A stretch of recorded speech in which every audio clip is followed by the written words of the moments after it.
Hello mga ka-free time, maayong adlaw sa inyong tanan. So, andito tayo ngayon sa Buliluyan Port.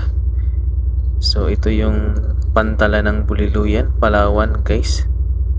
So, may mission kami dito sa Palawan. Galing kaming Maynila, pumunta kaming Kalayaan Island, tapos pumunta dito sa Buliluyan, Palawan. So, ito yung view sa Buliluyan, Palawan guys. Sayang lang hindi kami makababa kasi wala pa kaming rubber boat. So, ito yung view na lang.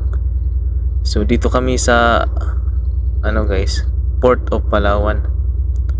So, dito kami nagtatambay lang sa barko, nag-angkorahe. Pinapalipas lang namin yung low pressure guys kasi maalon.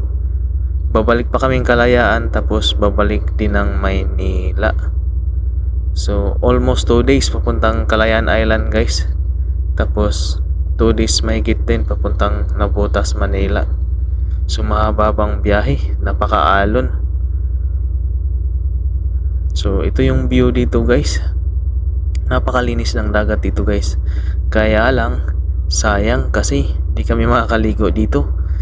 Kasi pinagbabawal daw dito maligo dahil maraming buaya dito sa Palawan. Sayang. So maliligo kami ulit doon na lang siguro sa Kalayaan Island. So yun lang guys. Maraming salamat.